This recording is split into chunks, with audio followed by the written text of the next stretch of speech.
Assalamualaikum warahmatullahi wabarakatuh. Bismillahirrahmanirrahim. Alhamdulillahirabbil alamin. Wa bihi nasta'in 'ala umuri dunya waddin. Wassalatu wassalamu ala asyrafil anbiya wal mursalin wa ala alihi wa sahbihi wa man sara ala nahjihi bi ihsanin ila yaumiddin wa ba'd. Allahumma inna nas'aluka ilman nafi'a wa na'udzubika min ilmin la yanfa'. Hadirin yang Allah muliakan, alhamdulillah kita panjatkan puji dan syukur kita kepada Allah Tabaraka wa Ta'ala atas segala nikmat yang Allah berikan kepada kita, khususnya nikmat iman, nikmat kesempatan untuk menambah iman kita. Karena berbicara tentang ilmu bukan sebatas berbicara tentang wawasan,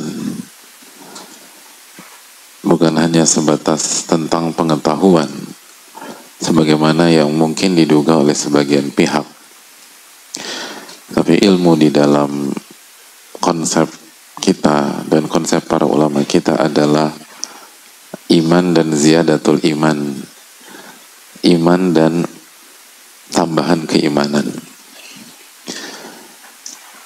Sebagaimana yang sudah kita angkat bahwa dulu para ulama kita ketika ngajak kajian itu mereka menggunakan diksi ta'alau nu'min sa'atan, marilah kita tambah keimanan kita sejenak.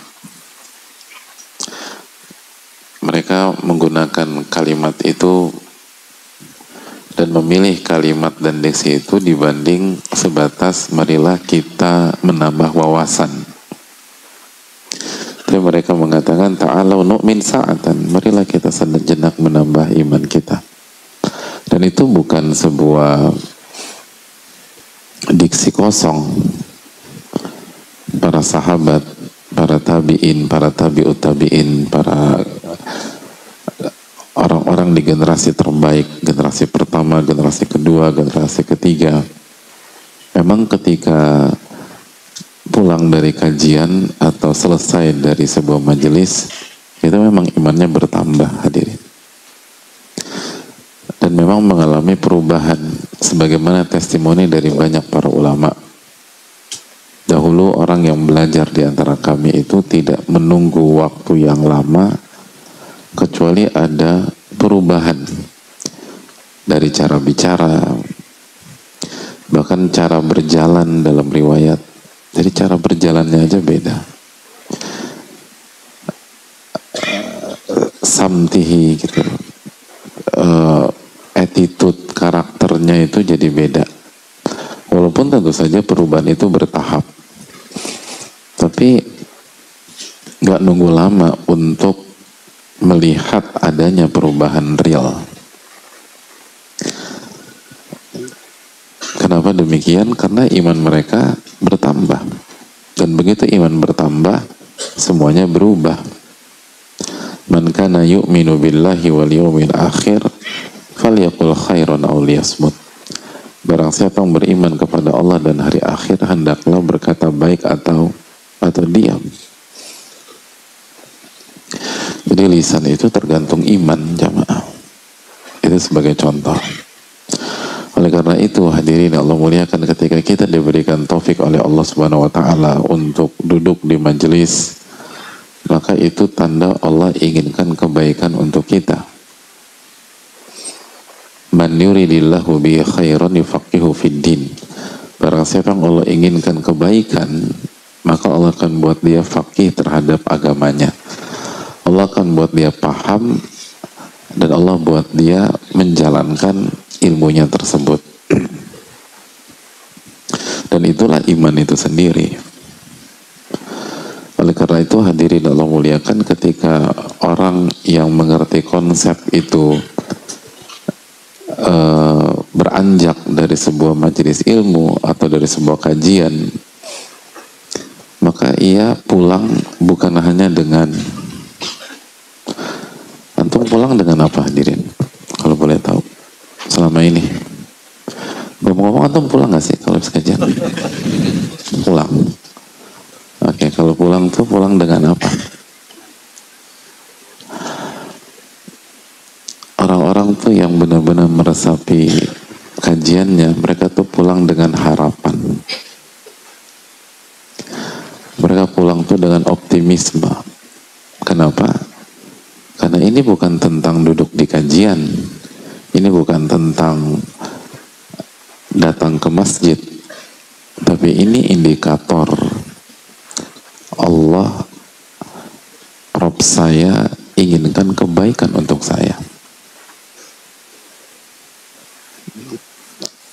Itu kan dalam jamaah. Allah inginkan kebaikan untuk saya. Siapa saya? Gitu loh. Saya banyak dosa. Mungkin tadi pagi kita marah-marah nggak jelas di rumah. Mungkin kita melakukan kekhilafan tadi siang. Tapi begitulah Ar-Rahman Ar-Rahim. Begitulah yang Maha Pengasih lagi Maha Penyayang. Ia mengampuni kita, Ia memberikan hidayah kepada kita, dan Ia ingin kita mendapatkan kebaikan. Man yuridillahu bi khairan yufaqihu fid din. Barang siapa yang Allah inginkan kebaikan, Allah akan buat ia memahami dan mengamalkan agamanya. Ini bukan tentang kajian beberapa atau bukan sebatas kajian dari jam 5 sampai Isya. Makanya kalau tidak ada keutamaan kecuali keutamaan ini sudah cukup. Makanya banyak dari mereka dulu itu kan walaupun cuma dapat satu hadis itu tapi bahagia aja, Pak. Jalan kaki atau berjalan atau menempuh perjalanan 1 bulan hanya untuk dapat satu hadis itu bahagia. Karena cara ngelihatnya tuh beda. Cara ngelihatnya beda. Ini bukan tentang satu hadis. Ini tentang taufik dari Allah Tabaraka wa Ta'ala. Ini tentang Rabb saya memberikan kebaikan untuk saya. Kan beda. Ketika kita kerja lalu bos kita WA kita, satu kalimat saja, gitu. Beliau bilang jangan lupa makan siang. Gimana perasaan antum? Nah, antum terharu hadirin. Kita terenyuh. Karena ini bukan tentang satu kalimat, gitu. Ini tentang perhatian. Ini tentang kebaikan. Ini tentang harapan kita bekerja di tempat tersebut. Tapi sekali lagi siapa di antara kita yang bisa membaca hal-hal tersebut? Makanya membaca apa yang dialami itu penting, dan itu salah satu tugas para Rasul. Yatlu alaihi ayatik, itu kan yang diminta oleh Nabi Ibrahim. Ya Allah, utuslah Rasul dari bangsa mereka yang salah satu tugasnya apa? Yatlu alaihim ayatik. Itu Rasul bisa membacakan ayat-ayat engkau kepada mereka. Dan di antara makna ayat-ayat engkau itu ayat-ayat kauniyah. Apa yang terjadi? Yang membuat seringkali kita galau, gelisah, hancur itu kan karena kita nggak bisa baca setiap episode kehidupan kita atau banyak episode kehidupan kita yang sedang kita alami atau yang baru saja kita alami. Akhirnya ketika kita nggak bisa baca, hadirin, kita buruk sangka sama Allah, gitu loh. Kita buruk sangka sama Allah Subhanahu Wa Taala. Contoh, Nabi SAW bersabda, Innallaha idza ahabba qauman ibtalahum. Sesungguhnya Allah tuh kalau sayang sama sebuah kaum, Allah akan uji. Allah, kita lagi kena ujian di pekan ini, kesel kita, terpukul, hancur. Kenapa Anda hancur? Bukan karena masalah Anda pekan ini. Anda nggak bisa baca apa yang terjadi dengan diri Anda di pekan ini. Anda nggak bisa baca. Gitu. Begitu nggak bisa baca, buruk sangka sama Allah Subhanahu wa Ta'ala. Buruk sangka sama Allah Subhanahu wa Ta'ala. Begitu buruk sangka dengan Allah Subhanahu wa Ta'ala, rusak semuanya, hadirin. Berantakan semuanya. Karena begitu kita buruk sangka kepada Allah, kena kita. Kita terancam ayat wa yu'adzibul munafiqin wal munafiqat, dan Allah akan mengadab orang-orang munafik yang laki-laki maupun wanita. Wa yu'adzibal munafiqin wal munafiqat wal musyrikin wal musyrikat adh-dhannina billahi dhanna saw. Apa karakter orang-orang munafik dan orang-orang musyrik? Buruk sangka kepada Allah. Adh-dhannina billahi dhanna saw. Mereka itu suka buruk sangka sama Allah. Apa yang terjadi? Alaihim dairatus saw. Maka keburukan itu akan ngiter-ngiter dalam kehidupan mereka aja. Wa ghadiballahu alaihim. Allah murka kepada mereka. Wa la'anahum. Allah laknat mereka. Wa a'addalahum jahannam. Allah persiapkan api neraka jahannam. Wa sa'at masir. Dan itulah tempat kembali yang sangat amat buruk. Nah, inilah hadirin yang Allah muliakan. Jadi semoga majelis kita ini diterima oleh Allah Subhanahu wa Ta'ala dan diberkahi, dan kita bisa mengerti bagaimana membaca setiap yang kita alami, sehingga kita atau apa yang kita alami justru menambah iman kita dan menambah ibadah kita kepada Allah Tabaraka wa Ta'ala. Gitu loh. Semoga Allah memberikan taufik kepada kita. Amin ya rabbal alamin. Hadirin Allah muliakan, salawat dan salam semoga senantiasa tercurahkan kepada Rasulullah alaihi salatu wassalam beserta para keluarga, para sahabat dan orang-orang yang istiqomah berjalan di bawah naungan sunnah beliau sampai hari kiamat kelak. Hari ini dan mungkin sampai pekan depan kita akan berbicara tentang beberapa hal tentang bulan Al-Muharram atau serba-serbi tentang bulan Muharram. Karena bulan ini bulan yang sangat mulia tapi kurang mendapatkan perhatian dari banyak kita. Kita nggak ngomongin orang, kita nih gitu. Beda dengan Ramadan, pembahasannya dari Sya'ban gitu. Bulan Dzulhijjah pun juga sudah banyak yang berbicara tentang itu, alhamdulillah. Nah, sekarang bulan Al-Muharram. Ada banyak hal indah sebenarnya di balik atau di dalam bulan Al-Muharram, tapi kita seringkali nggak paham, hadirin. Seringkali kita tidak nggak. Padahal ada hal-hal yang kalau kita renungkan, kalau kita tadaburkan, maka akan menambah iman kita secara signifikan dan akan menambah ketakwaan kita kepada Allah Tabaraka wa Ta'ala. Dan ini pun dibahas para ulama. Ini bukan kita ngulik-ngulik sendiri, bukan. Yang akan kita angkat adalah apa yang sudah diangkat oleh para ulama kita. Di antaranya tentu saja Al-Hafidh Ibnu Rajab rahimahullahu ta'ala. Hadirin Allah muliakan, sekali lagi ada banyak hal yang bisa diangkat dari bulan Al-Muharram.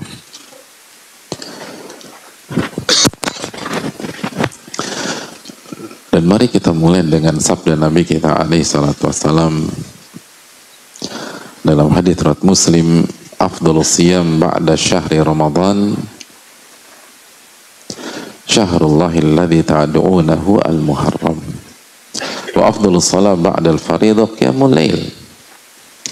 Sebaik-baik puasa setelah bulan Ramadan adalah berpuasa di bulan Allah yang kalian namai Al-Muharram atau yang bernama Muharram. Dan sebaik-baik sholat setelah sholat wajib adalah Qiyamul Lail. Adalah Qiyamul Lail.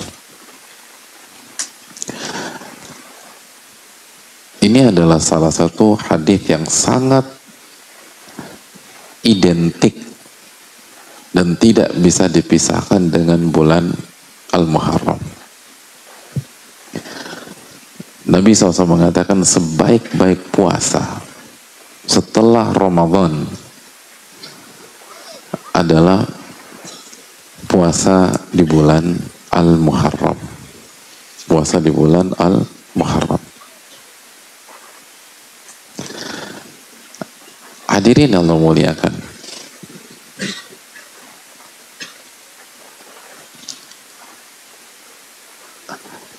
sebatas hadis ini saja, ini sudah membuat bulan Muharram itu begitu spesial dan secara otomatis akan disikapi dengan spesial juga oleh umat.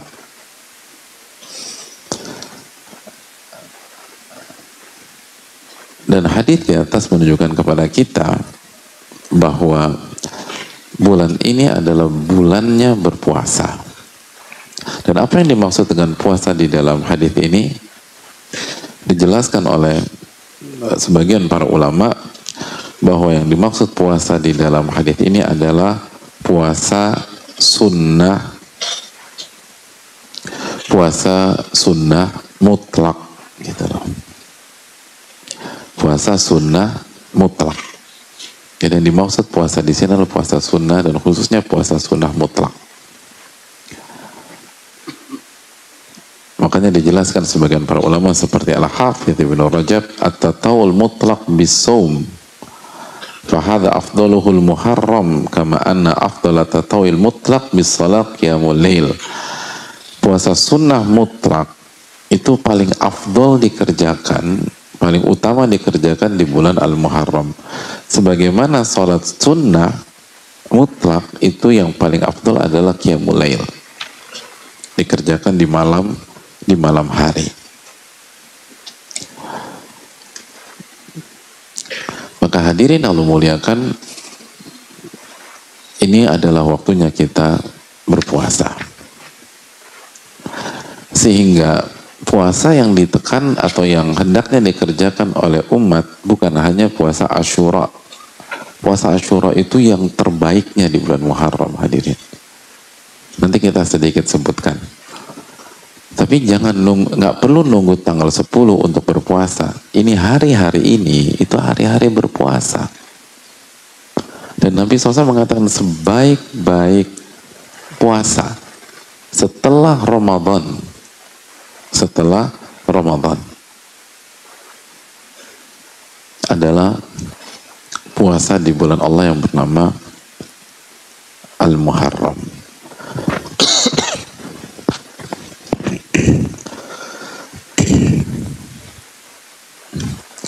Jadi hadirin Allah muliakan, ini waktunya kita berpuasa dan hidupkan hari-hari kita dengan berpuasa. Dan kita tahu bersama-sama bahwa semua amal ibadah termasuk puasa yang dikerjakan di bulan Al-Muharram itu pahalanya dilipat gandakan oleh Allah. Kenapa demikian? Karena masuk ke dalam bulan haram. Dalam surat At-Taubah ayat 36. Dan keutamaan bulan haram adalah setiap amal ibadah pahalanya dilipat gandakan oleh Allah. Dan dosa pun dilipat gandakan oleh Allah Subhanahu wa ta'ala. Maka perbanyaklah puasa. Oleh karena itu saran kami di bulan Al-Muharram ini kembali kita mengingat dalil-dalil tentang keutamaan puasa dan esensi dari puasa. agar kita tertrigger, agar kita tercambuk untuk semangat berpuasa sunnah di bulan ini. Dan bagi yang masih punya hutang puasa Ramadan atau puasa wajib, silakan qadha di bulan ini.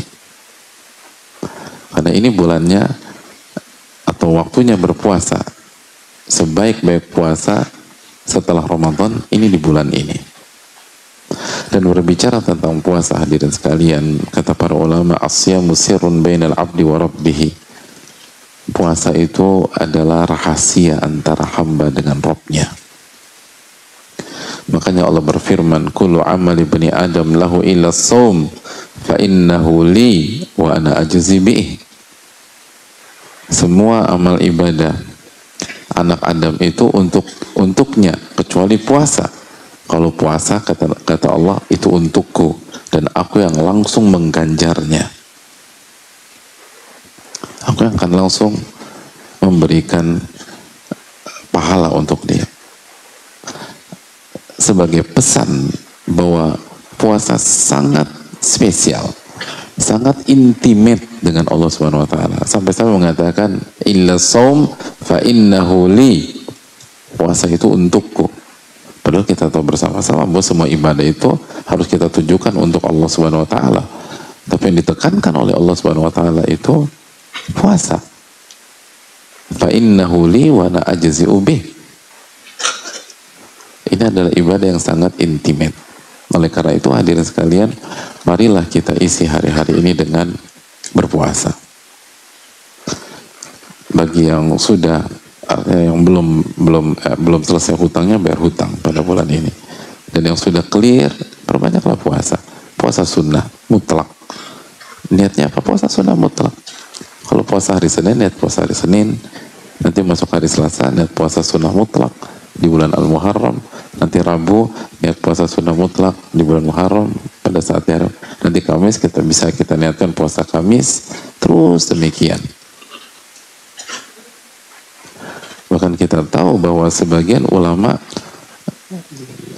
untuk khusus bulan Al-Muharram mereka bilang silakan berpuasa dari awal sampai akhir. Walaupun sebagian ulama yang lain mengatakan sengaja dibolongin agar tidak disamakan dengan Ramadan. Itu penting. Jadi perbanyak puasa, dan perbanyak puasa. Dan kembali kita mendekat kepada Allah Subhanahu wa taala. Dan salah satu ibadah yang sangat direkomendasikan adalah puasa. Karena itu sir bainal abdi wa rabbi, itu intimate antara hamba dengan Allah Subhanahu wa taala.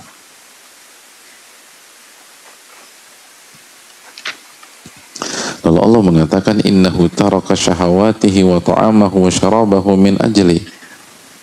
Karena ia meninggalkan syahwatnya, makanannya dan minumannya semata-mata untuk diriku.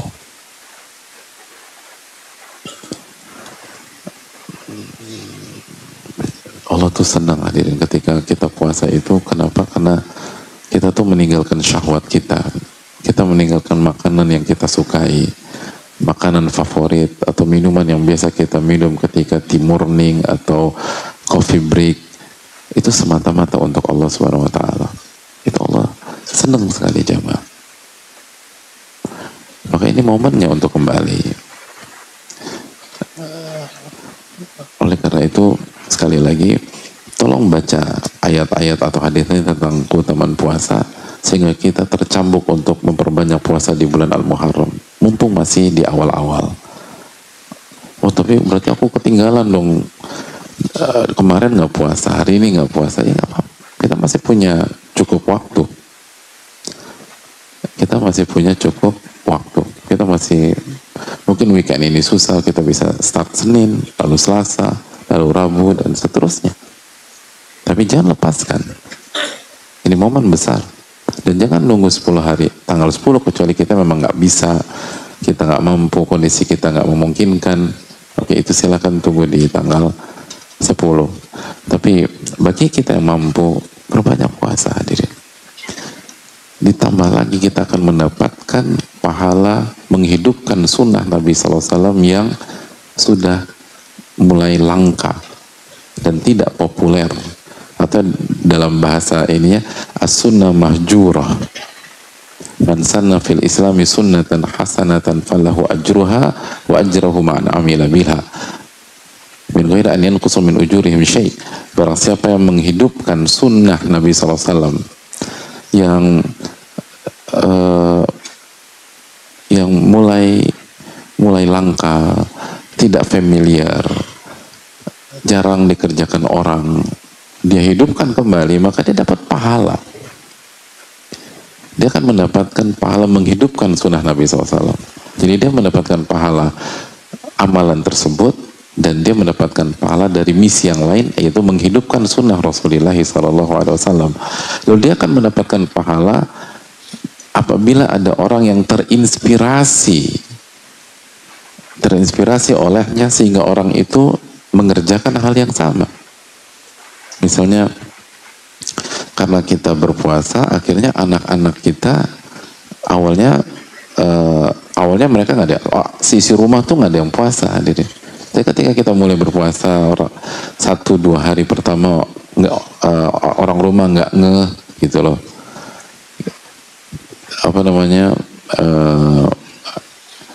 tapi setelah itu mereka ngeh gitu, tiba-tiba misalnya jam 5:30, jam 6 kok ada piring kotor di dapur gitu loh. Oh ternyata mereka ngeh kita itu sahur gitu loh, dan nggak cuci piring gitu. Penekanannya di situ, karena kalau sahur kita cuci piring nggak ketahuan gitu loh. Ini udah sahur nggak cuci piring lagi. Akhirnya nanya, mungkin istri kita tanya, atau misalnya anak-anak tanya, ini ada apa? Terus biasanya kita makan siang bareng anak-anak misalnya di hari Ahad, ini enggak. Oh ternyata ini sunnah Nabi SAW. Akhirnya mereka tertarik puasa gitu loh. Nah itu kita dapat pahala anak kita tuh. Itu kalau anaknya 1, hadirin. Kalau anaknya 14, luar biasa, hadirin.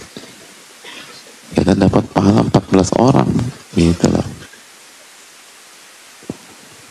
Jadi itu baru dari keluarga inti, belum nanti tetangga gitu loh. Anak tetangga main ke rumah kita, terinspirasi. Anak tetangga sebelah kiri ribut sama bapaknya, kabur ke rumah kita, melihat kita sahur, terinspirasi. Akhirnya banyak yang ngikutin gitu. Itu dapat pahala besar. Nah ini saatnya kita amalkan, hadirin sekalian. Makanya mumpung di awal, hidupkanlah sunnah Nabi kita SAW. Hidupkanlah sunnah Rasulullah SAW. Perbanyak puasa. Karena sayang untuk dilewatkan.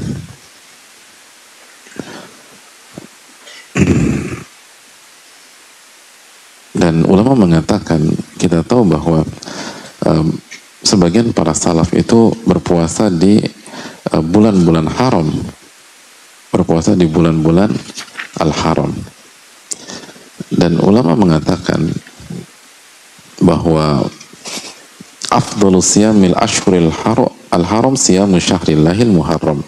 Sebaik-baik berpuasa sunnah atau sebaik-baik puasa sunnah di bulan-bulan haram adalah berpuasa di bulan al-muharram. Gitu. Sebaik-baik puasa sunnah di bulan haram, ini agak tricky ya. Bulan haram, bulan al-muharram gitu. Bulan haram itu apa aja? Dzulqa'dah, Dzulhijjah, Al-Muharram, dan Rajab. Nah sebaik-baik 4 bulan itu untuk berpuasa bulan Al-Muharram. Perbanyak puasa. Itu poin. Poin yang berikutnya, jamaah sekalian Allah muliakan, perlu kita ketahui bahwa kita tahu bersama bahwa 4 bulan haram ini 4 bulan yang istimewa. 4 bulan yang istimewa. At-Taubah 36 gitu. Lalu disebutkan Rasulullah SAW. Nah,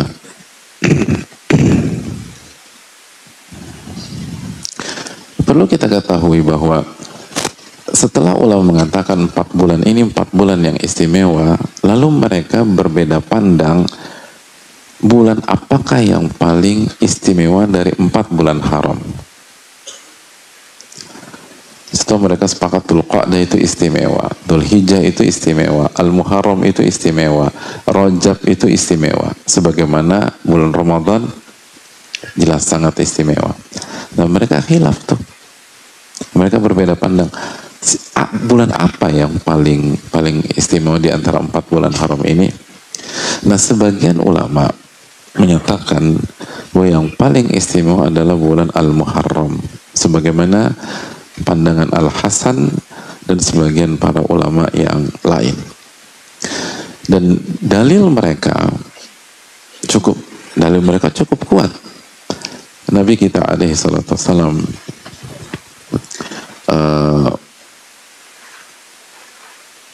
ditanya dalam hadits Abu Dzar yang dikeluarkan oleh Imam An-Nasai, Sa'altun Nabi SAW ayal laili khair. Aku bertanya kepada Rasulullah SAW momen malam apa sih yang terbaik gitu. Ini kan malam nih di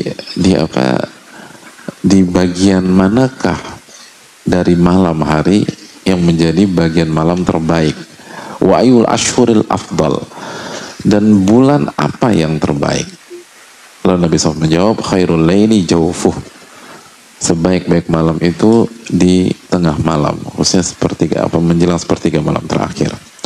Wa afdalul ashhur syahrullahi alladzi tad'unahul muharram, dan sebaik-baik bulan adalah bulan yang kalian namakan al-muharram, atau yang kalian sebutkan al-muharram, sebaik-baik bulan.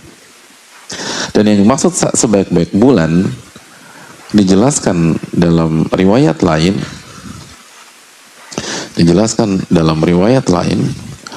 bahwa Nabi SAW mengatakan wa afdalus syuhur ba'da syahri Ramadan al-Muharram, dan sebaik-baik bulan setelah Ramadan adalah al-Muharram.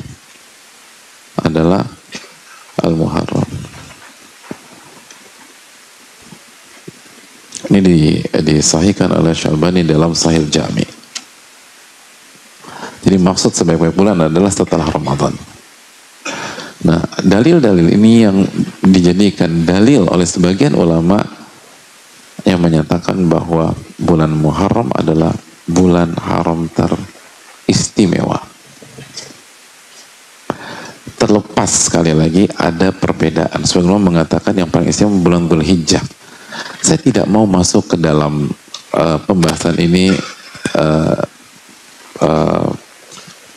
terlalu panjang. Yang saya ingin tekankan adalah kalau kita semangat beribadah di bulan Dzulhijjah, maka kita pun hendaknya bersemangat beribadah di bulan Al-Muharram. Betul, Al-Muharram tidak punya 10 hari pertama di bulan Dzulhijjah misalnya, tapi bulan Muharram punya keutamaan yang spesial. Betul, bulan Al-Muharram tidak memiliki apa yang dimiliki oleh Ramadan dengan rukun Islam yang keempatnya, atau bulan Dzulhijjah dengan rukun Islam kelimanya.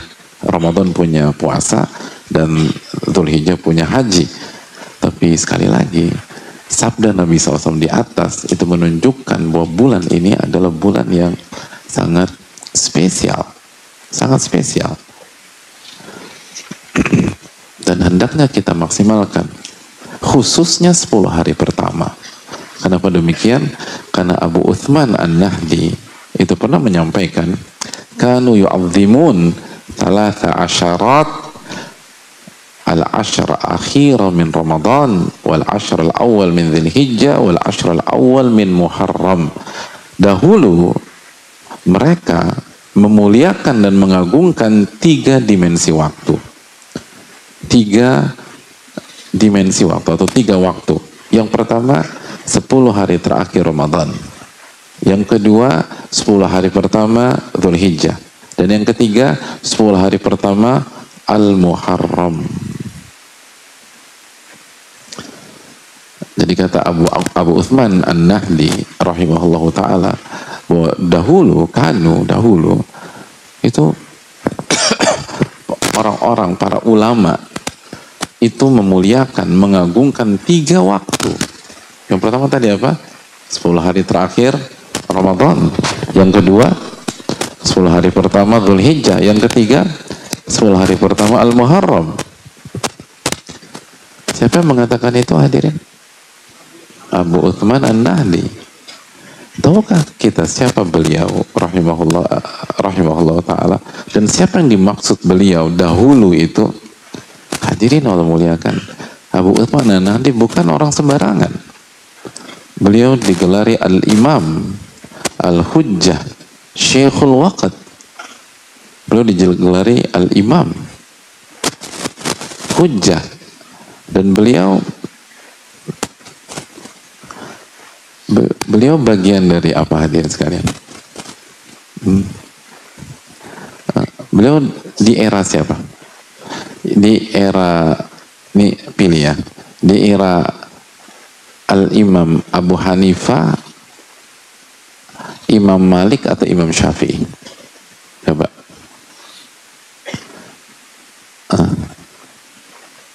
Oke, anak kerucutkan deh. Beliau di era Imam Malik atau Imam Syafi'i? Kalau dikerucutin lagi nggak? Beliau berada di era Imam Malik atau Imam Syafi'i? Coba, yang Imam Malik angkat tangan. Masya Allah. Yang Imam Syafi'i? Ya Allah, yang lain apa deh? Apa mau antum hadirin sekalian? Absen, Masya Allah. Ternyata wawasan antum luas ya hadirin. Karena beliau bukan di era Imam Malik dan Imam Syafi'i, bukan. Hebat, mayoritas ngerti ternyata ini loh. Anak harus ekstra hati-hati mulai dari sekarang. Anak berhadapan dengan bukan orang sembarangan ini loh. Beliau siapa? Kibarut tabi'in. Alim. Beliau mukhadram, muammar. Gitu. Beliau masuk Islam di zaman Rasulullah SAW, tapi tidak bertemu dengan Nabi SAW. Beliau mengambil ilmu dari siapa? Dari Umar bin Khattab, Ali bin Abi Thalib, Ibnu Mas'ud, Ubay bin Ka'ab, Bilal, Sa'ad bin Abi Waqqas, Salman Al-Farisi, Hudzaifah bin Yaman, Abu Musa Al-Asy'ari, sahabat-sahabat besar hadirin. Usama bin Zaid, Sa'id bin Zaid, Abu Hurairah, Ibnu Abbas. Jadi ketika beliau mengatakan dahulu atau orang-orang sebelum kita, beliau dalam posisi kibarut tabi'in. Itu berarti para sahabat. Jadi para sahabat memuliakan 10 hari pertama Al-Muharram, sebagaimana para sahabat memuliakan 10 hari pertama di bulan Dzulhijjah, sebagaimana para sahabat memuliakan 10 hari terakhir di bulan Ramadan. Lalu pertanyaannya, bagaimana dengan kita? Abu Uthman Nahdi bukan orang sembarangan, sebagaimana antum sudah tahu tadi. Luar biasa, Masya Allah. Jadi hadirin sekalian, kalau kita, jadi betul di 10 hari ini tidak ada Lailatul Qadar misalnya, sebagaimana 10 hari terakhir Ramadan ada Lailatul Qadar. Tapi mungkinkah para sahabat memuliakan sebuah waktu ngasal tanpa ada dalil, tanpa ada keterangan? Lalu pertanyaannya, bagaimana dengan kita? Mungkin memang tidak sama, tapi seringkali kita jomplangnya terlalu parah hadirin. Marginnya itu terlalu jauh antara semangat kita beribadah di 10 hari terakhir dan di 10 hari terakhir Ramadan dan 10 hari pertama Dzulhijjah, dengan semangat kita beribadah di 10 hari pertama Al-Muharram. Padahal Abu Uthman Nahdi mengatakan demikian. Oleh karena itu hadirin yang Allah muliakan, pentingnya kita memaksimalkan hari-hari ini. Maksimalkan 10 hari maksimalkan bulan Al-Muharram, khususnya di 10 hari pertama Al-Muharram, dan tentu saja secara spesifik berpuasa di hari Asyura, yang akan ba'da salat maghrib insyaallah taala. Ini yang bisa disampaikan sebelum kita salat maghrib, dan insyaallah kita akan lanjutkan ba'da salat maghrib. Wassalamualaikum ala nabiyina Muhammad wa ala alihi wa sahbihi ajma'in. Assalamualaikum warahmatullahi wabarakatuh.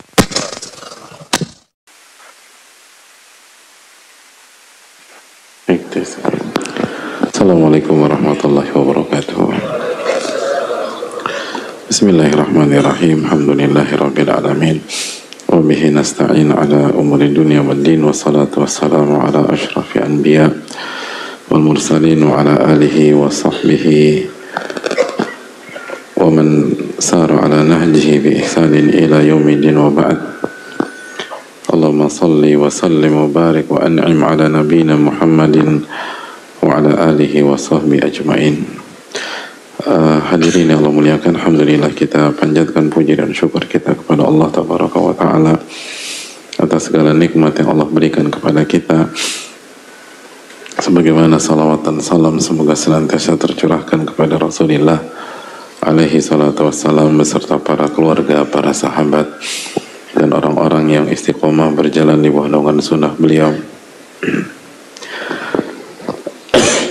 sampai hari kiamat kelak. Hadirin Allah muliakan, kita lanjutkan bahwa di antara hal yang hendaknya kita tekankan adalah memaksimalkan hari ke-10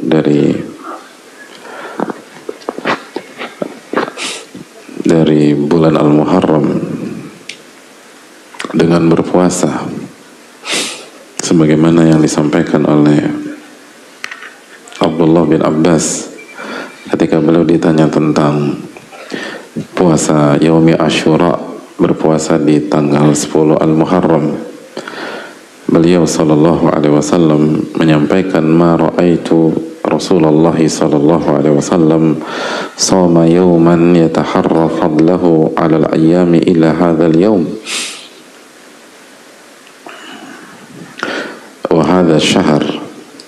Aku tidak pernah melihat Rasulullah sallallahu alaihi wasallam berpuasa di sebuah hari di mana beliau benar-benar berusaha mendapatkan keutamaan hari tersebut dibanding hari-hari yang lain kecuali di hari ini, maksudnya hari Asyura, wa hadza syahr, dan di bulan Ramadan. Jadi Ibnu Abbas mengatakan bahwa aku nggak pernah lihat Rasulullah SAW begitu berjuang, begitu semangat berpuasa untuk mendapatkan keutamaan di hari tersebut kecuali berpuasa di bulan Al-Muharram, maaf, di tanggal 10 di bulan Al-Muharram, yaitu Asyura.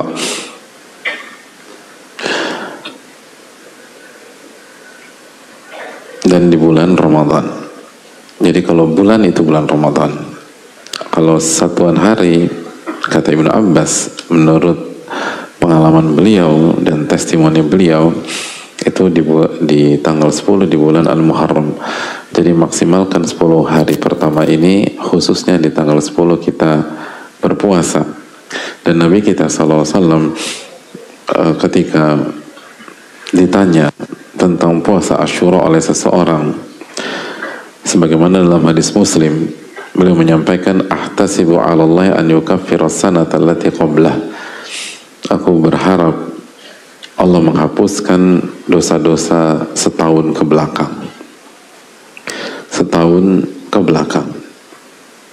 Jadi pahala atau keutamaan puasa Asyura diantaranya adalah menggugurkan dosa selama satu tahun. Selama satu tahun. Itu yang disabdakan oleh Rasulullah sallallahu alaihi wasallam. Jadi ini kesempatan besar bagi kita, hadirin Allah muliakan. Dan menariknya, kita tahu dalam keterangan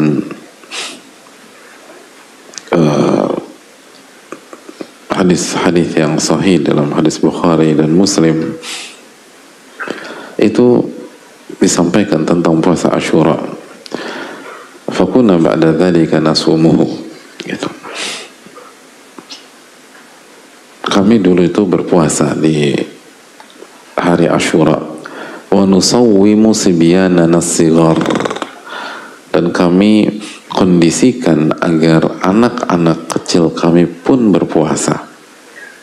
Jadi bukan orang dewasa dulu, para sahabat, tapi anak-anak kecil dikondisikan puasa tanggal 10 Al-Muharram.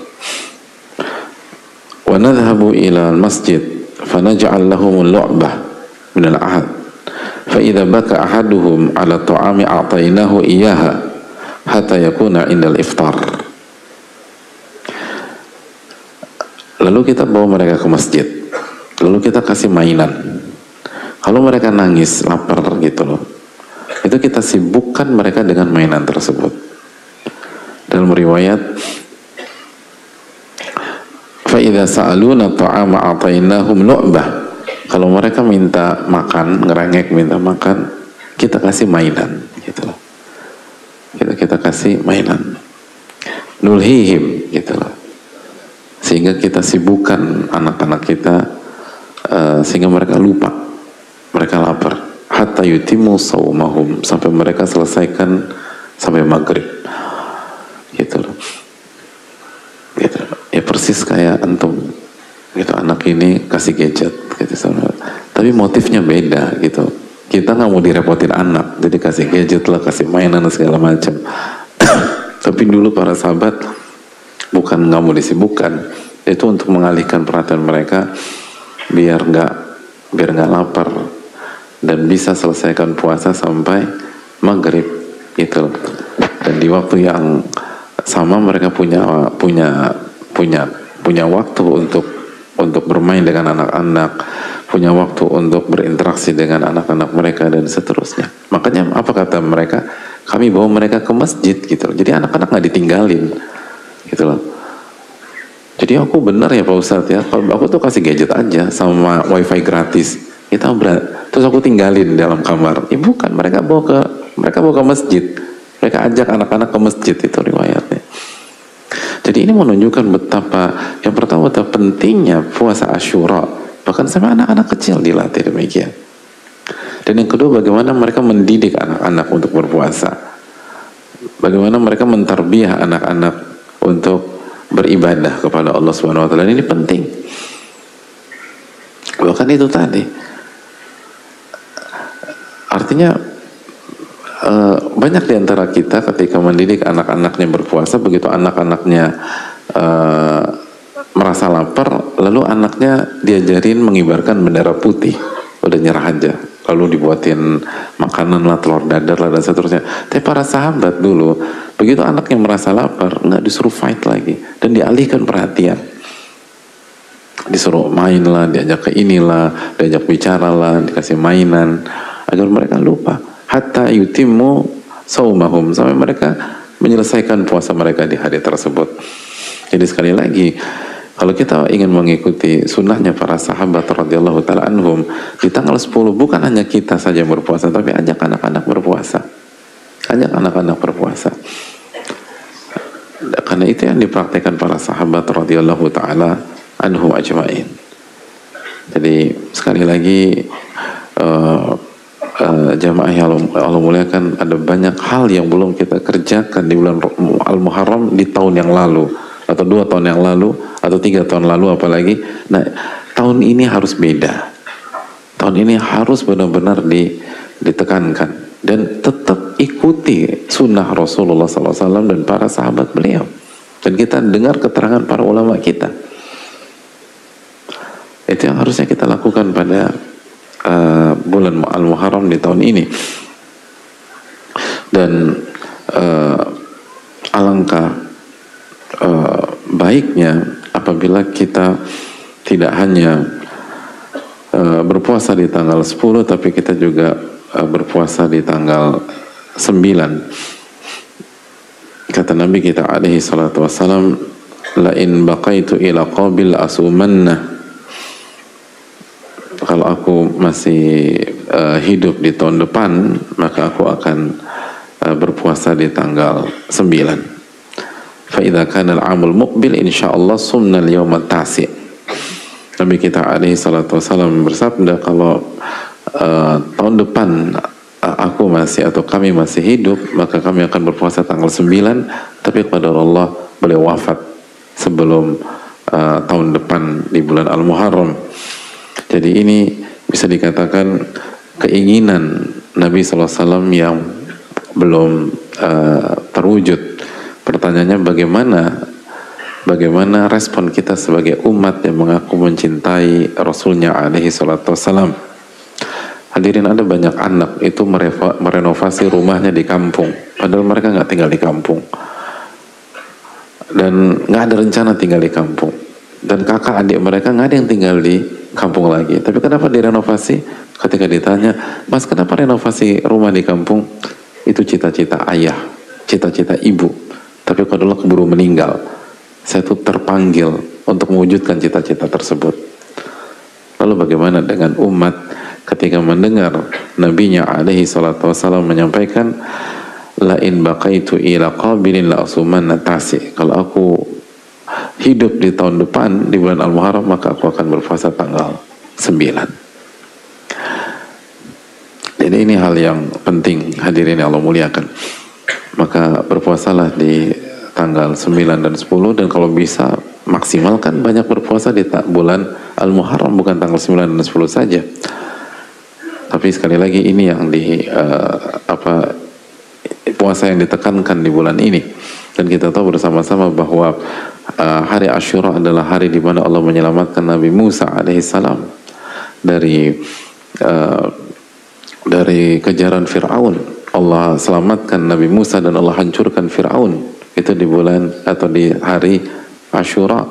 Dan insya Allah kita akan bahas tentang hal ini di pertemuan yang akan datang. Tapi secara singkat saja agar kita semakin semangat untuk berpuasa hari Asyura, maka yakinlah bahwa ini hari yang spesial, hari di mana Allah mengangkat bendera tauhid dan Allah jatuhkan kesyirikan dan ikon kesyirikan dunia yaitu Fir'aun. Dan ini memberikan spirit kepada kita bagaimana ini adalah harinya para ahli tauhid, harinya para ahli ibadah, harinya orang-orang yang komitmen dengan Allah Subhanahu wa taala, harinya syiar. Maka ini bukan hanya sekedar berpuasa sendirian atau berpuasa di tengah-tengah keramaian, tapi ini adalah hari yang sangat fenomenal, hari yang luar biasa, dan hari yang dimuliakan oleh banyak pihak dan umat terdahulu. Dan apakah kita mau menjadi bagian dari sejarah atau kita hanya menjadi penonton pada tanggal 10 Al-Muharram tahun ini? Dan hadirin Allah muliakan, sekali lagi berpuasalah dan perbanyak amal ibadah di bulan Al-Muharram. Bahkan sebagian para ulama-ulama klasik itu berpuasa Asyura walaupun mereka sedang safar, seperti Abdullah bin Abbas, seperti Abu Ishaq, seperti Az-Zuhri. Jadi mereka berpuasa walaupun mereka sedang safar. Lalu mereka ditanya, kok kenapa kan lagi safar gitu, Ramadan aja ada rukhsah berbuka, kenapa Anda ini kan enggak, ini bukan puasa wajib, ini bukan puasa yang diwajibkan oleh Allah SWT, ini kan puasa sunnah. Apa jawab para ulama tersebut? Ramadan lahu iddatun min ayamin ukhar. Di bulan Ramadan Allah berfirman di dalam Al-Quranul Karim, fa iddatun min ayamin ukhar. Anda bisa ganti di waktu yang lain, Anda bisa qada. Wa Asyura yafut, kata mereka. Tapi puasa Asyura, kalau kita nggak puasa maka tidak ada dalil atau tidak ada nas yang mengatakan hal yang sama. Jadi kalau bulan Ramadan jelas ada ayat dalam surat Al-Baqarah ayat 185. Tapi kalau Asyura nggak, yafut, kata mereka. Jadi bayangkan mereka tetap bela-belain puasa walaupun sedang safar. Dan nama-nama besar diriwayatkan, Ibnu Abbas, Az-Zuhri, Abu Ishaq radhiyallahu ta'ala anhuma wa rahimahum. Oleh karena itu dan itu juga uh, disampaikan oleh Imam Ahmad annahu yusamu Asyura fi safar, bahwa puasa Asyura tetap dikerjakan ketika sedang safar. Itu yang dikatakan oleh beliau. Maka manfaatkan. Dan bagi ibu-ibu atau wanita yang sedang haid, sekali lagi, kalau kita dari awal sudah bertekad puasa Asyura dan haid, maka kita tetap dapat pahalanya karena kita punya niat, punya tekad dari awal. Dan bagi yang qadarullah berhalangan, mungkin sakit dan seterusnya, maka sekali lagi insya Allah dia juga dapat pahala hari tersebut, karena sekali lagi dia sudah bertekad, dia sudah berniat, tetapi dia terhalang dengan kondisi yang diakui oleh syariat. Dan kalau dia bisa lakukan, kasih makan orang yang berbuka. Kita tahu kaidahnya bahwa man fattara shaiman, barang siapa yang memberikan makan berbuka bagi orang berpuasa, maka dia akan mendapatkan pahala puasa orang tersebut. Sekali lagi, ini hari-hari yang indah, hari-hari yang spesial. Ini adalah satu dari 4 bulan haram. Bahkan sebagian para ulama seperti Al-Hasan mengatakan ini bulan haram terbaik di antara 4 bulan haram secara keseluruhan. Itu mungkin secara 10 hari pertama kalah dengan 10 hari pertama di bulan Dzulhijjah, tapi bulan itu bukan hanya 10 hari, bulan itu sampai 29 atau 30. Dan bagaimana penekanan tentang masalah puasa di bulan ini, lalu bagaimana adanya 10 hari pertama di bulan Muharram yang dimuliakan oleh para sahabat radhiyallahu taala anhum, lalu juga bagaimana adanya hari Asyura, hari kemenangan salah satu hamba Allah terbaik, Nabi Musa ulul azmi minar rusul, dan kehancuran ikon dari kesombongan, ikon dari kesyirikan, ikon dari kekufuran, yaitu Fir'aun. Maka hendaknya kita muliakan sebagaimana Nabi kita alaihi salatu wassalam dan para sahabat memuliakannya. Dan poin yang berikutnya, ada hal yang menarik yang disampaikan oleh para ulama seperti Al-Hafidh Ibnu Rajab rahimahullahu ta'ala, bahwa hadirin Allah muliakan, dengan kita memaksimalkan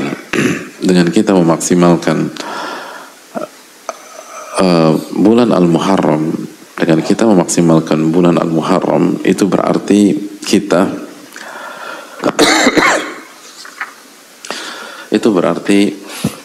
kita memiliki start yang bagus di tahun 1445 Hijriah. Start yang bagus di tahun 1445 Hijriah. Dan start yang bagus itu penting. Hadirin, kita lemah, kita banyak kekurangan, kita banyak terjatuh dalam kekhilafan, kita labil. Kalau kita nggak bisa safu bersih selama 12 bulan, maka dijelaskan sebagian para ulama, setidaknya pegang dan perjuangkan beberapa bulan, dan diantaranya adalah Dzulhijjah dan Al-Muharram selain Ramadan. Kenapa demikian? Karena keunikan, kalau Ramadan nggak perlu diragukan lagi, tapi Dzulhijjah dan Al-Muharram adalah pembukaan dan penutupan.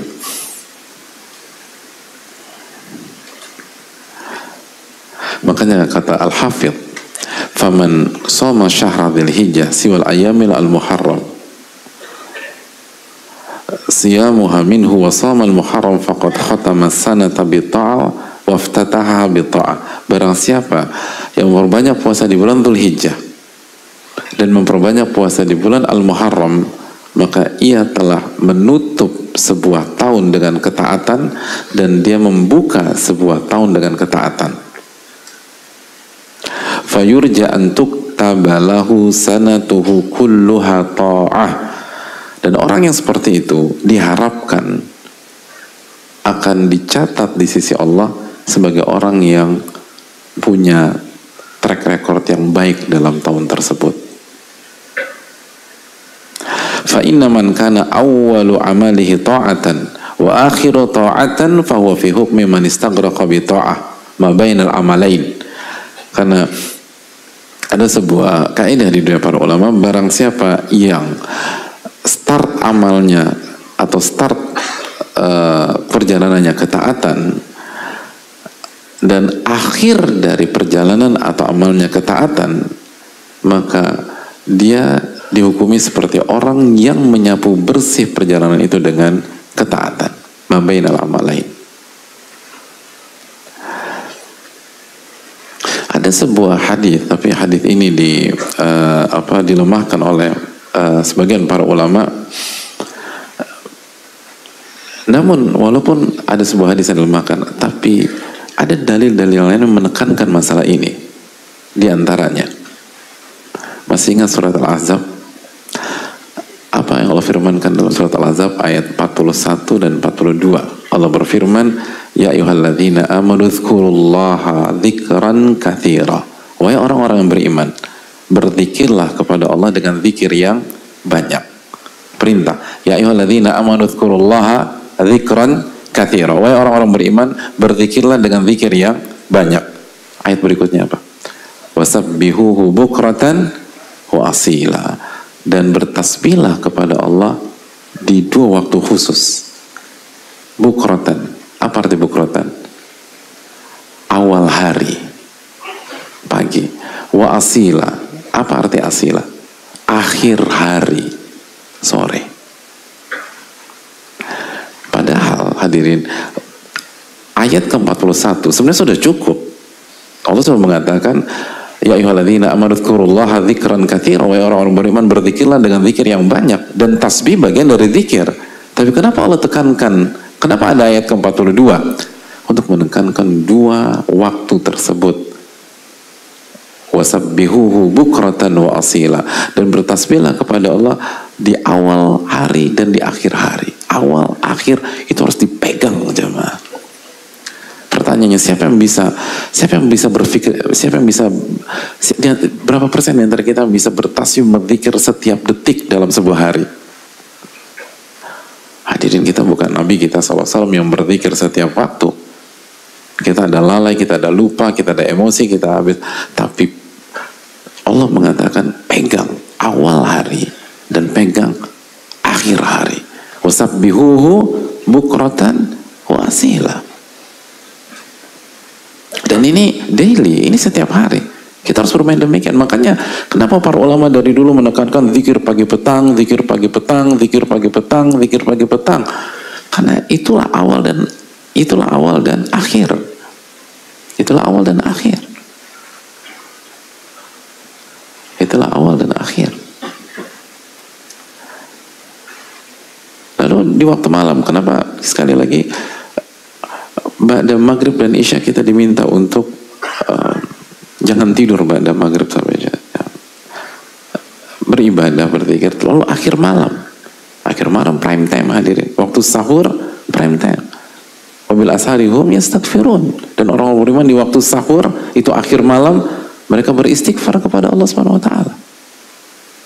Lihat bagaimana hidup kita itu, sadar atau tidak sadar, di-set oleh Allah Subhanahu wa taala untuk menjaga waktu awal dan waktu akhir. Begitu. Waktu awal dan waktu akhir. Dan semua demikian. Sunnatullah dalam hidup itu demikian. Sunnatullah dalam hidup demikian.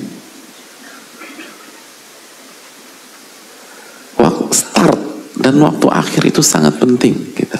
Semua secara ini demikian.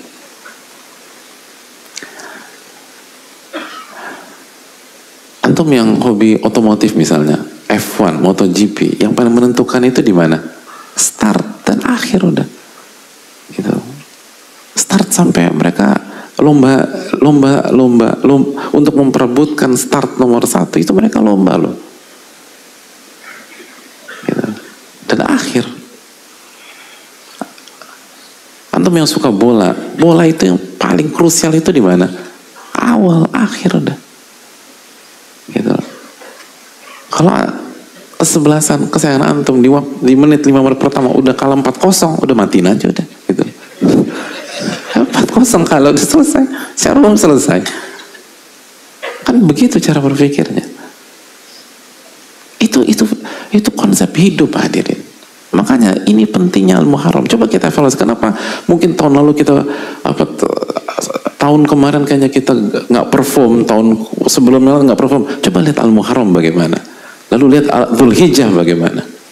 Itu dua hal, itu 2 bulan yang sangat penting. Dan itu ditekankan para ulama, tapi kita lupa. Karena sekali lagi perform 12 bulan, siapa yang mampu hadirin sekalian? Perform 12 bulan, siapa yang bisa? Mungkin ada 1-2, tapi menuntut semua orang harus tampil luar biasa 12 bulan. Tapi coba startnya dijaga. Dan start itu bekal. Gitu. Start yang baik itu bisa membantu kita mengatur ritme sebuah perjalanan. Dan akan membantu kita untuk tetap berada di level yang baik, bahkan terbaik, kalaupun ada kelalaian dan ketergelinciran pada saat di perjalanan. Kalau hadirin mengikuti balap motor atau lomba lari, lalu di start hadirin punya margin dengan nomor 1 nih, lomba lari, marginnya 15 menit gitu loh, dengan yang nomor 2, nomor 3, nomor 4, antum bisa buat margin 15 menit gitu. Kalau misalnya di tengah jalan ada tukang nasi uduk dan antum bisa makan 5 menit aja, kira-kira masih aman nggak posisi antum? Masih aman. Oke, antum beli lagi tempe orek, aman nggak? Antum nama bakwan 2, masih aman gitu. Karena margin antum 15 menit gitu loh. Gitu. Di tengah jalan ada tukang ketoprak, bisa gitu loh. Makan 5 menit ketoprak, 5 menit gitu. Buatnya 3 menit, masih 8 menit. Saya masih punya waktu 7 menit. Habis ketemu tukang toro, ketemu es kelapa muda, pesan lagi, bang 1 bang, 3 menit gitu loh. Pakai sendawa segala macam, masih menang, masih dapat 2 menit lagi. Kenapa? Antum punya start yang bagus. Start itu penting. Ini 12 bulan ke depan nggak mudah hadirin. Dan sekali lagi, setelah bulan Muharram kita tidak bertemu bulan mulia lagi kecuali di Rajab. Ini nggak mudah. Pasca Al-Muharram ini tidak mudah kecuali dimudahkan oleh Allah Subhanahu Wa Taala. Oleh karena itu hadirin Allah muliakan, maksimalkan, jaga bulan ini, jaga bulan ini. Karena sekali lagi ini tidak mudah. Lihat bagaimana cara pandang para ulama dan bagaimana rahmahnya agama kita. Allah tahu kita nih terbatas hadirin. Allah tahu kita nih lemah. Wa khuliqal insanu dha'ifa. Manusia diciptakan dalam kondisi lemah. An-Nisa 28. Maka untuk memudahkan kita untuk bertahan, kita nggak dituntut tampil perfect, enggak. Tapi tolong jaga beberapa waktu, jaga beberapa bulan, dan diantara bulan pertama, bulan terakhir Ramadan gitu. Itu menentukan, sangat menentukan. Khususnya ketika kita laqadarullah melakukan kekhilafan, kekurangan atau kegelinciran di hari-hari berikutnya. Tapi ketika kita punya start yang bagus dan istimewa, itu akan membantu kita. Itu akan membantu kita. Itu hal yang perlu kita camkan bersama-sama. Dan yang terakhir hadirin Allah muliakan, yang terakhir pembahasan kita kali ini, para ulama ketika membahas Al-Muharram, mereka mengingatkan tentang kepulangan haji. Oleh karena itu hadirin Allah muliakan, bagi jamaah yang sudah pulang dari haji atau yang haji tahun lalu atau 2 tahun lalu atau 3 tahun yang lalu, maka ingatlah bahwa para ulama di bulan Al-Muharram seperti Al-Hafidh Ibn Rajab itu menekankan tentang kepulangan haji. Dan ini menarik sekali karena sebagian orang yang haji tahun ini itu struggling di hari-hari ini. Ada sebagian orang yang pulang haji itu seperti anak ayam kehilangan induknya, bingung dia gitu, atau mengalami penurunan iman yang drastis, kehilangan atmosfer ketika di Mekah, ketika di Mina, ketika di Arafah, ketika di Musdalifah, ketika di Jamarat dan seterusnya. Mereka kembali berhadapan dengan real life, dengan kehidupan real. Maka para ulama menekankan lagi, ingat gitu, ingat apa yang Anda kerjakan pada saat itu. Dan begitu juga bagi yang haji tahun lalu, haji 2 tahun yang lalu, kembali ingatlah gitu, apa yang kita minta di Arafah, hadirin. Dan bagi yang belum haji, semoga Allah undang untuk mengerjakan ibadah haji di tahun-tahun depan. Dan ini momentum untuk berdoa kepada Allah Tabaraka wa Ta'ala. Dan sekali lagi khususnya bagi yang haji tahun ini atau haji yang tahun lalu dan 2 tahun, sekali lagi perlu mengingatkan bahwa Al-Muharram adalah momentum untuk kita semua, khususnya momentum bagi orang yang pulang haji. Nggak mudah memang. Ini bukan Arafah tanggal 9. Ini bukan Musdalifah malam ke-10. Ini bukan Mina tanggal 8, tanggal malam ke-11, ke-12 dan ke-13. Ini bukan Jamarat. Ini bukan Masjidil Haram. Ini bukan pada saat Tauf Ifadah. Ini kembali ke kehidupan normal, kembali ke rutinitas. Oleh karena itu, kalau kita tidak benar-benar memperjuangkan haji kita di tahun ini atau tahun lalu atau 2 tahun lalu, maka kita bisa gagal mendapatkan haji yang mabrur. Karena sekali lagi, indikator kuat haji kita mabrur adalah perubahan kita pasca haji. Indikator kuat kita mendapatkan haji yang mabrur adalah perubahan diri kita pasca haji. Al-Hasan pernah ditanya, apa ciri-ciri haji yang mabrur? Kata beliau, an yarji'a zahidan fid dunya ragiban fil akhirah. Ketika dia pulang ke tanah airnya, ke kampung halamannya, mindsetnya adalah zuhud terhadap dunia. Hatinya itu tidak tertawan oleh dunia, dan dia ingin mendapatkan kehidupan akhirat, terlepas dia miskin atau kaya. Dan sekali lagi hadirin Allah muliakan, bahwa haji yang diterima adalah haji yang mengundang amal-amal soleh ketika dia pulang ke tanah air, yang membuat dia berubah. Oleh karena itu, bagi yang haji, sekali lagi tahun ini kembali ingat lagi apa yang kita minta di Arafah. Putar kembali memori kita, hadirkan atmosfer wukuf pada 9 Dzulhijjah kemarin. Hadirin, belum sampai 1 bulan kita wukuf di Arafah, belum sampai 1 bulan kita mabit di Musdalifah, belum sampai 1 bulan kita tawaf ifadah, belum 1 bulan kita sa'i dari Safa Marwah, belum sampai 1 bulan kita lempar jumrah Aqabah gitu. Syaitan terjumun, kata Nabi SAW. Anda melempar syaitan, kata Nabi SAW. Belum sampai 1 bulan kita menunjukkan permusuhan terhadap syaitan, lalu kita tersungkur pada hari-hari ini, kita terjatuh pada hari-hari ini, seakan-akan kita nggak pernah berangkat haji, dan seakan-akan kita tidak pernah merasakan sebuah perjalanan paling fantastis yang pernah ada di muka bumi ini, perjalanan yang paling mewah, yang paling mahal dan yang paling tua, perjalanannya para nabi dan rasul, perjalanannya orang-orang soleh. Hadirin Allah muliakan, perjuangkan haji kita, perjuangkan haji kita. Ingat lagi apa yang kita sampaikan. Hadirin, mayoritas orang atau orang yang naik haji tahun ini itu rambutnya aja belum kembali normal hari ini. Lalu kenapa sudah terjatuh dalam maksiat? Kenapa sudah lalai di ini? Bagaimana kita memperjuangkan haji kita? Jangan sampai perjuangan kita di haji tahun ini, khususnya atau haji tahun lalu, 2 tahun lalu, 3 tahun lalu, selesai begitu saja. Hadirin, kita berdoa kepada Rabbul Alamin. Air mata ini menetes, coba. Lalu kita dipilih, diundang, dimudahkan oleh Allah Subhanahu wa Ta'ala untuk haji tahun ini. Mana rasa syukur kita kepada Allah? Dari jutaan atau miliaran orang Islam, nggak semua orang bisa haji. Ada banyak orang berusaha haji tahun ini tidak berhasil. Ada banyak orang yang berusaha haji tahun ini dia tidak bisa berangkat. Ada banyak orang yang sudah berangkat tapi dia tidak bisa wukuf di Arafah. Dia sakit, dia wafat dan seterusnya. Lalu bagaimana rasa syukur kita kepada Allah? Oleh karena itu hadirin Allah muliakan, di hari-hari ini ulama menekankan, coba kembali hadirkan memori itu, dan jadikan memori itu bukan hanya kenangan, bukan hanya pengalaman yang diceritakan, tapi itu booster keimanan, itu modal kita menatap masa depan, itu komitmen baru kita dengan Allah Subhanahu wa taala.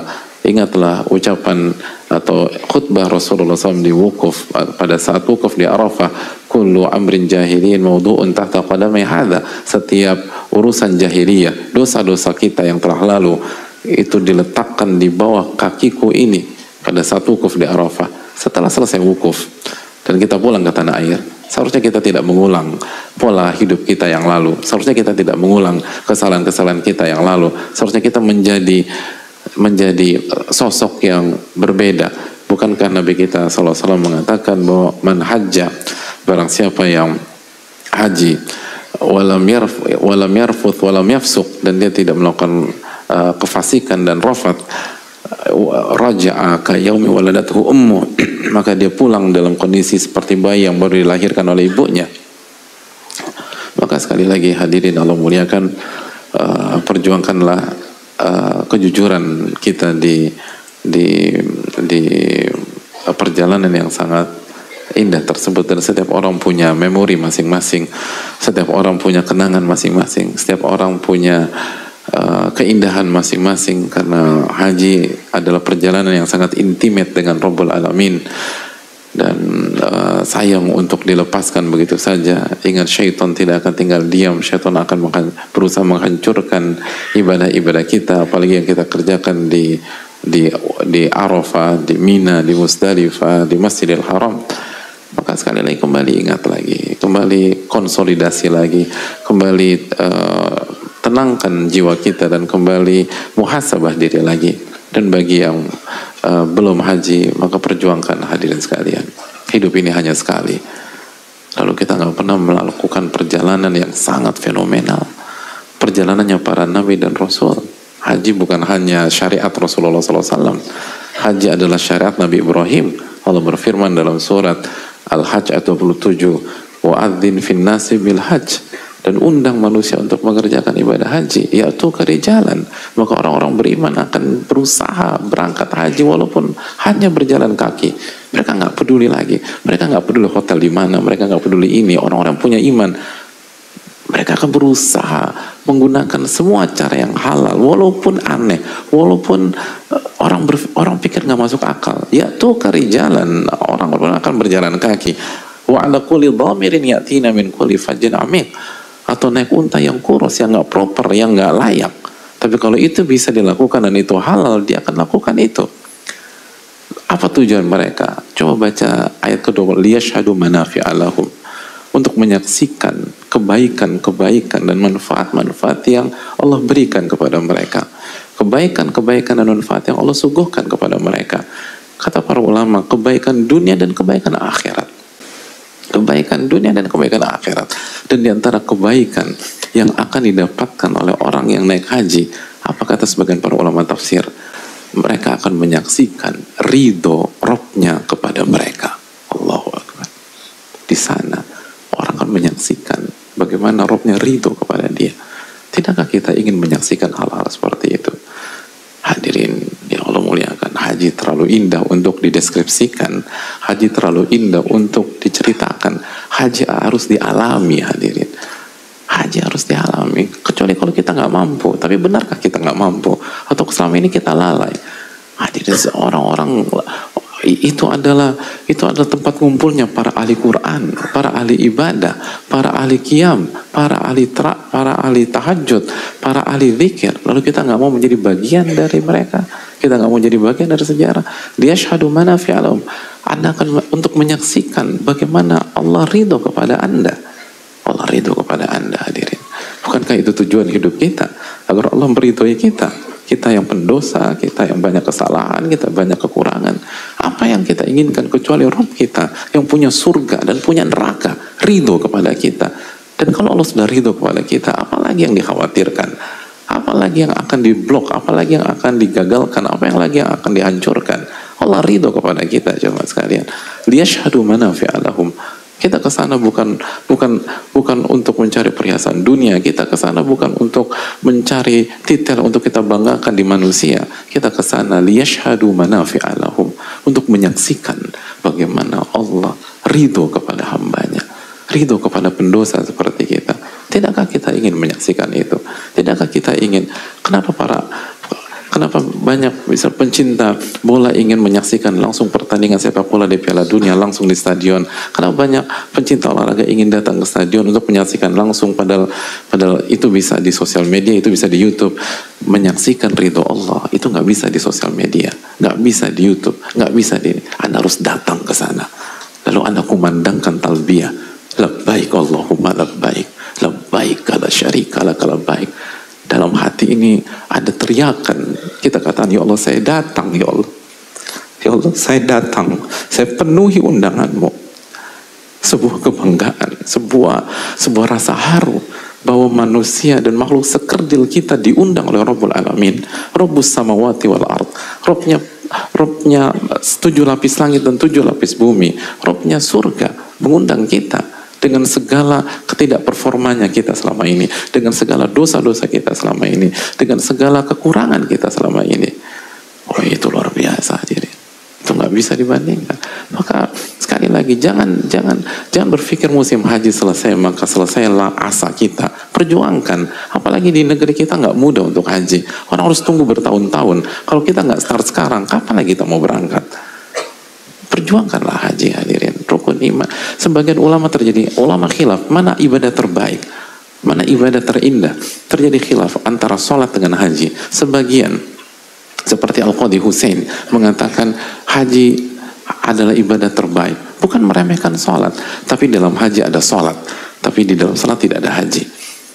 Dan kenapa haji terbaik? Karena semuanya digunakan, hadirin, semuanya difungsikan. Haji adalah ibadah harta, ibadah fisik, ibadah pikiran, ibadah hati, semua bergerak. Dan itu keindahan yang luar biasa. Keindahan, antum harus saksikan, antum harus rasakan sendiri bagaimana wukuf di Arafah. Antum harus saksikan sendiri bagaimana manusia itu berjalan dari Arafah ke Muzdalifah, bagaimana manusia tidur di Muzdalifah, dan lalu mereka bangkit satu demi satu ketika subuh, seperti Yaumul Mahsyar, seperti hari kiamat, bagaimana manusia dibangkitkan oleh Allah Subhanahu wa taala. Wah, itu luar biasa. Oleh karena itu, hadirin sekalian, perjuangkanlah haji. Dan di bulan Al-Muharram para ulama menekankan masalah haji untuk mengingatkan orang yang sudah berangkat dan yang baru pulang, dan memberikan motivasi lagi bagi orang yang belum berangkat. Semoga Allah memberikan taufik kepada kita. Semoga Allah memberikan kita haji yang mabrur bagi orang yang berangkat haji. Dan semoga Allah memudahkan keinginan kita untuk naik haji di tahun-tahun ke depan. Dan perjuangkan, dan karena nggak akan nyesal, hadir. Demi Allah nggak akan nyesal. Itu perjalanan terindah dalam kehidupan anak manusia. Nggak ada yang bisa mengalahkan atmosfer Arafah, Muzdalifah, Mina, dan Masjidil Haram di hari-hari haji. Itu adalah puncak dari kenikmatan perjalanan. Subhanakallahumma wa bihamdika asyhadu an la ilaha illa anta astaghfiruka wa atubu ilaik. Assalamualaikum warahmatullahi wabarakatuh.